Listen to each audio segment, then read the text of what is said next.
Maintenant, avant toute chose, de la folie avant toute chose.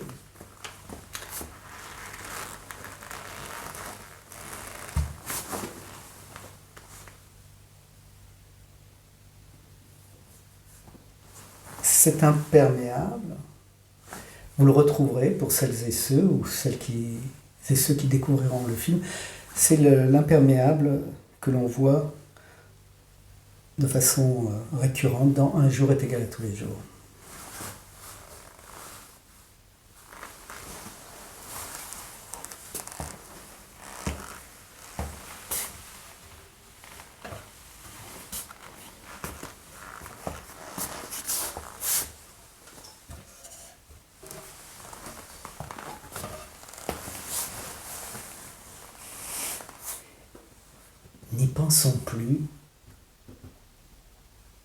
N'y pensant plus, ils ne pensèrent qu'à pluie. Et ils entendirent, il soleille, comme il pleut, comme il neige, il table, il foule, il chemin, je chemine, et je cheminais. Il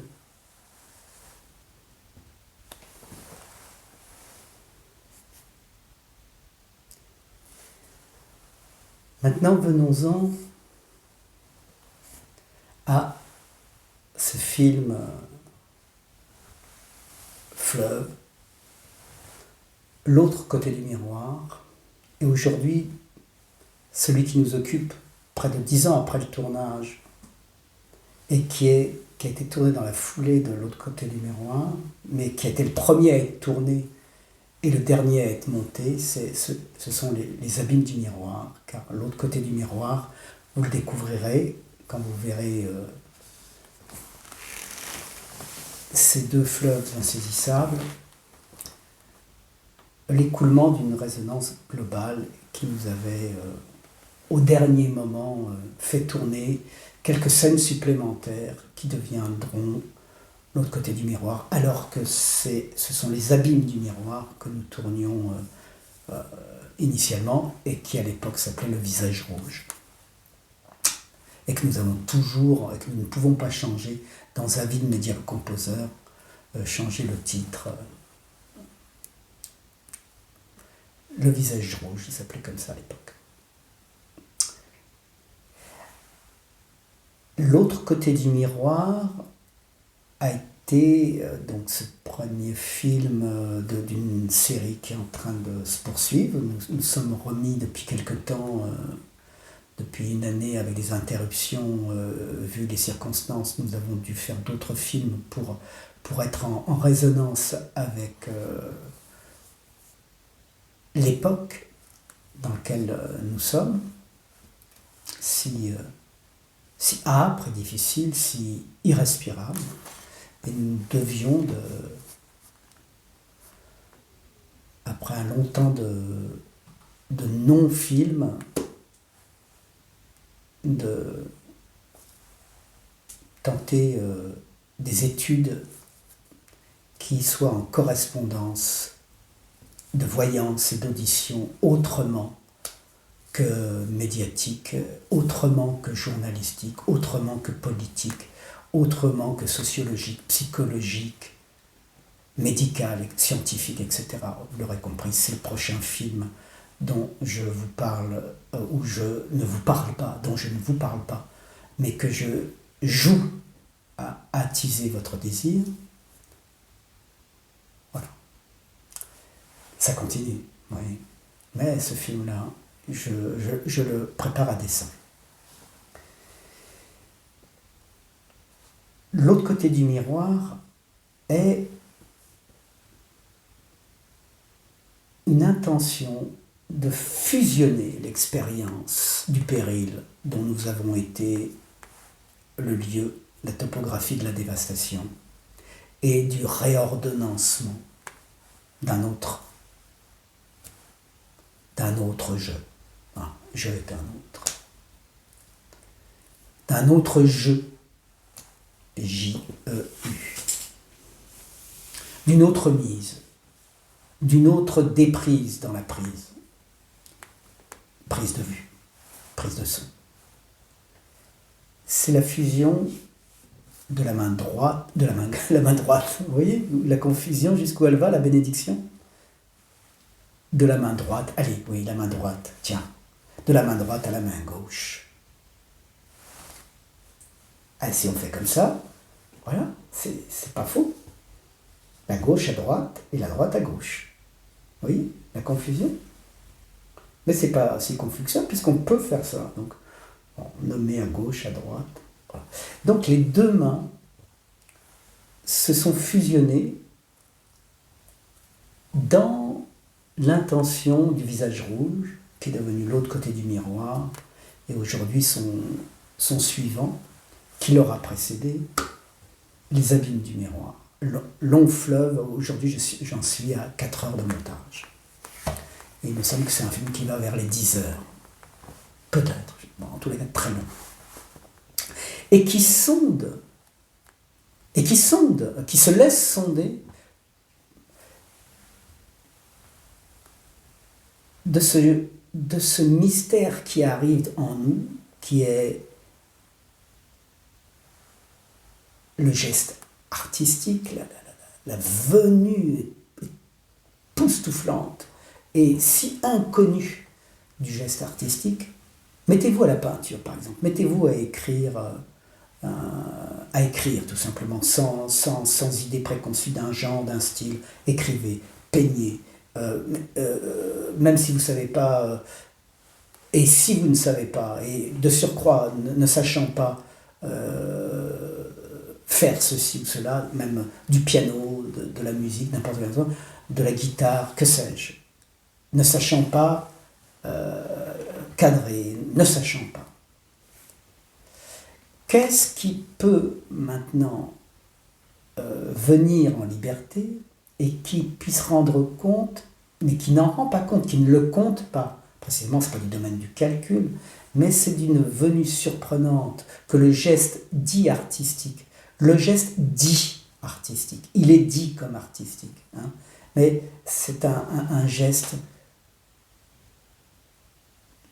à la fois d'exorciser la retenue, de la rétention, et de pouvoir, enfin, d'être si emporté par, qui fait un dégraphe, des graphes et des grammes et des pixels de la représentation pour dévaler et avaler tout sur son passage, de ce qui se refuse à l'incalculable, à l'aléatoire, à l'indécidable. Nous ne sommes pas pour autant philosophes dans la mouvance de Derrida, de Deleuze ou de tout le genre philosophique. Nous ne sommes pas là en train de rapatrier des concepts philosophiques de la French philosophie. Mais l'incalculable, l'indécidable, pour nous, c'est précisément ce que la pensée elle-même ne peut pas décider, qui la déborde, qui l'excède elle-même. Ça, Derrida ne le supporterait pas, ce qui vient d'être dit là, ni Deleuze, ni celles et ceux aujourd'hui qui sont philosophes et toute une confrérie qui affirme qu'il n'y a rien en dehors de la pensée. Pour nous, c'est ce qu'il y a de plus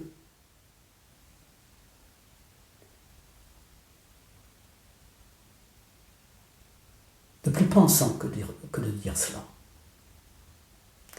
Puisque la pensée n'a pas accès à l'indécidable, à l'incalculable. Elle décide toujours entre ces deux prédéterminations de boucle. Oui, non. 1 plus moins 1 est posé conditionnellement dans l'équation du pensée. Donc c'est déterminant dans la dualité. La détermination est dans la dualité. Elle n'est pas indécidable. C'est juste un jeu d'hésitation entre un pôle et un autre. Et la pensée n'en sortira pas. Ce que le geste artistique, au sens large du terme, c'est un geste inconnu qui nous excède, nous déborde. Alors, la doxa philosophante et la doxa scientifique régnante à partir de grandement de Hegel, un petit peu avant, et bon, on pourrait refaire une généalogie comme cela, Nietzsche, Artaud pour la poésie. Il n'y a pas d'inspiration, il y a Bernard Noël dans les écrivains. Nous sommes expirés, nous ne sommes pas inspirés. Eh bien, il faut dépasser, ou il ne faut rien dépasser du tout, ne pas se laisser déterminer par inspirer et expirer, mais être l'expérience, c'est-à-dire la mise au péril du contrôle et du savoir de la pensée sur elle-même et de ses émotions et de son vouloir et sa sensation, de circonvenir, de ne pas se laisser porter par cette doxa régnante et tenter de vous traduire que le geste d'écrire, de peindre, de cadrer, en fait, d'exister sans prothèse même, c'est-à-dire d'être assis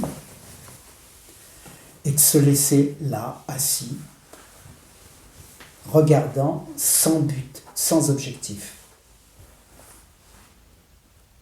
Eh bien, c'est de voir que nous sommes assaillis par un objectif, par des déterminations, par des perspectives, par des projets, par des associations, par des délires, des fantasmes, etc.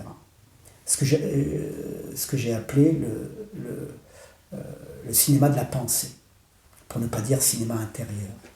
Parce que le mot intériorité n'est pas du tout apprécié non plus dans la postmodernité et la post-postmodernité, ou la post-vérité, ou la post-restante.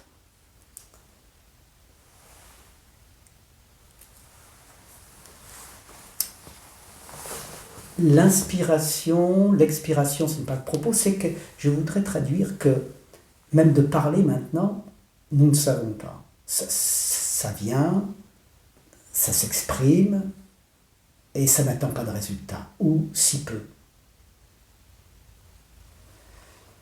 Parce qu'il faudrait s'y prendre autrement, s'il faut un résultat. Nous ne sommes pas utiles, là, dans le discours. Nous ne sommes pas discourants, nous sommes bégayants, nous sommes un bègue.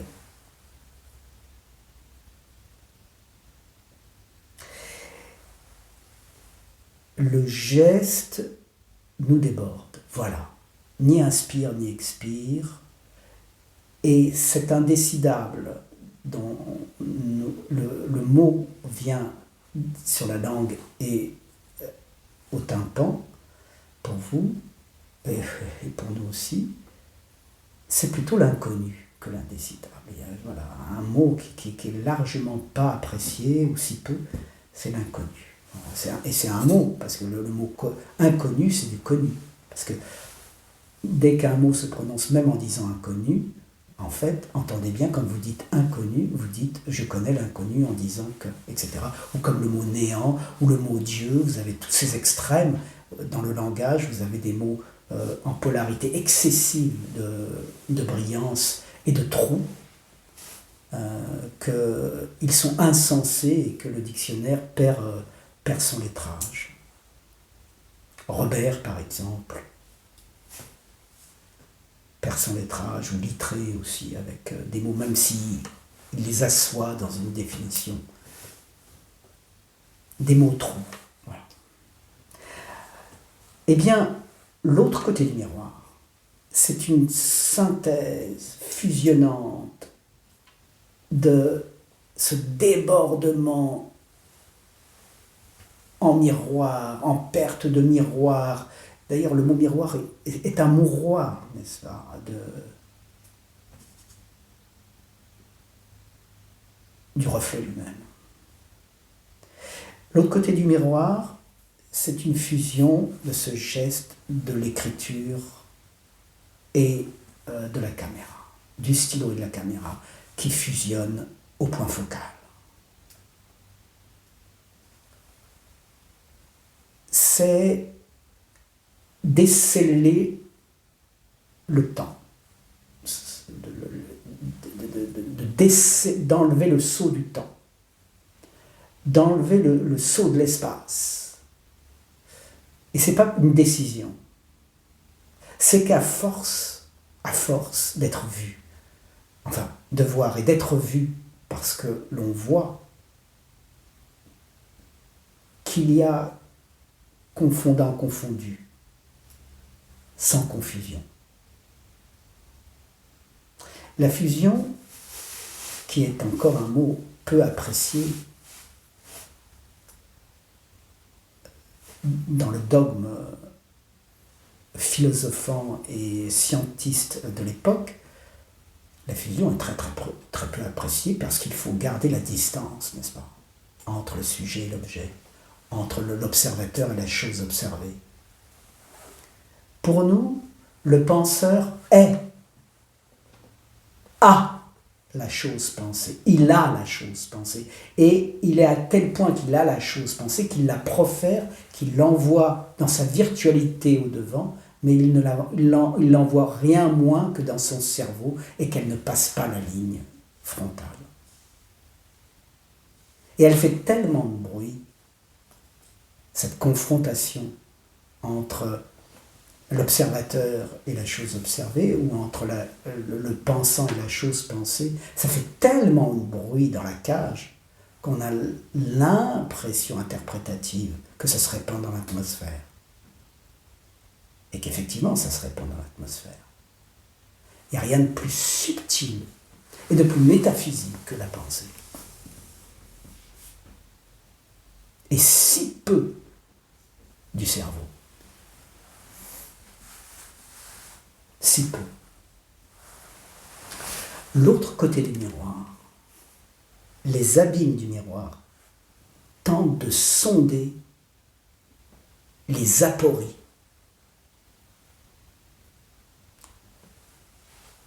Que veut dire aporie? Dictionnaire.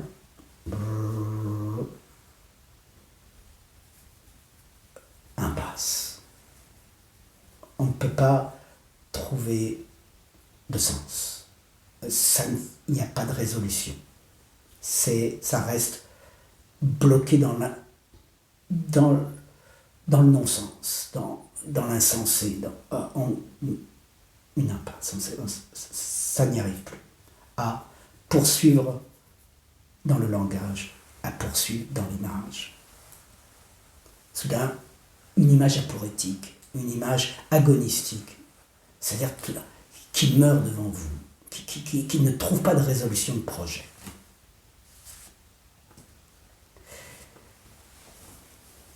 Déceler le temps, déceler l'espace, voilà l'autre côté du miroir, et c'est un jeu d'abîme entre deux dispositifs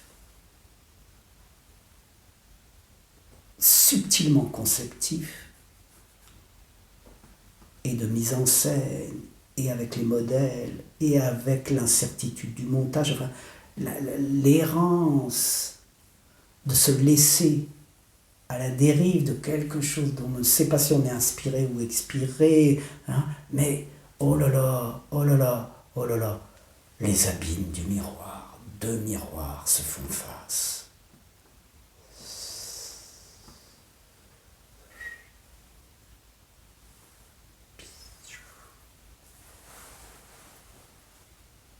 Allez voir ce film, ou laissez-vous voir par ce film, car il va amener beaucoup de tumulte.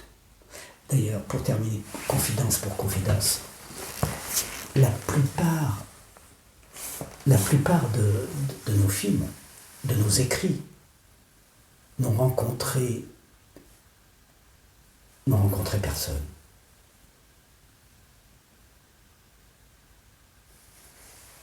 Trop excessif. Pas suffisamment cinéma, pas suffisamment littérature, pas suffisamment philosophique. Hors champ. Hors champ.